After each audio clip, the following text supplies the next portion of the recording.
Тұрар Рысқұлов ауданы Құлан ауылында орналасқан Әлихан Бөкейханов атындағы орта мектебінде 1686 оқушы білім алуда. Оның ішінде ерекше білім беруді қажет ететін 8 оқушы, үйден оқып білім алатын 9 оқушы бар. Осы аталған оқушылар Меркі ауданының ведомствоаралық психологиялық, медициналық, педагогикалық консультациясына барып, әр оқушының тексеруден өткен денсаулығына байланысты оқу бағдарламасы жазылған қорытынды қағаздары бар. Біздің мектебімізде ерекше білім алуға қажеттілігі бар балаларға жасалған жағдайлар баршылық.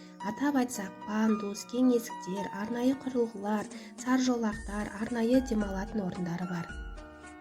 Қараша айының 30 жұлдызында мектебімізде ерекше білім беруді қажет ететін оқушыларға арналған «Адамға қуаныш сыйла» атты концерттік бағдарлама ұйымдастырылды. Оқушылар өз өнерлерін көрсетіп, көрермендердің көңілінен шығып, өздерін жаңа қырларынан көрсетті. Концертке қатысқан оқушыларға мектеп психологы Өскенбаева Ақмарал Құрманбайқызы қорқыныштарын сейілту мақсатында тренинг өткізіп, ойындар ойнатылды. Концерт соңында мектеп директоры Шулакова Нұргүл Төленқызы сөз сөйлеп, марапаттап, оқушыларға сыйлықтар таратылды. Ата-аналар өз алғыстарын білдіріп, балаларға тілектерін айтып, сыйлықтарын тарту етті.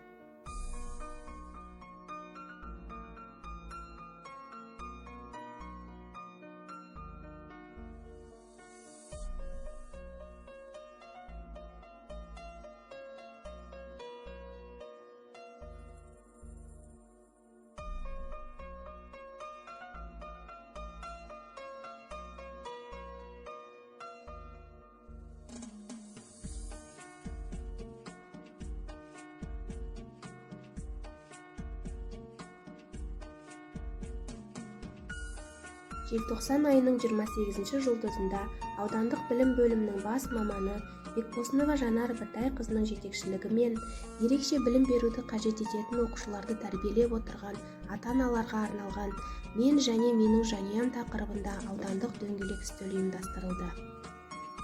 Аталған іс-шараны мектептің әлеуметтік педагогтары Орманова Жұмакүл Амангелдіқызы және Әбназар Мадина Бекназарқызы ата-аналармен ортақ пікір алмасып, ата-аналардың ықыласына бөленіп рахметін алды. Аталған іс-шара өз деңгейінде өтті. Барлық адам тең құқылы. Барлық адамның мектептен білім алуға құқығы бар. Мектептен білім алған бөлек, үйде оқытылған мүлде бөлек. Әр ата-анаға осыны айтып түсіндіруіміз керек.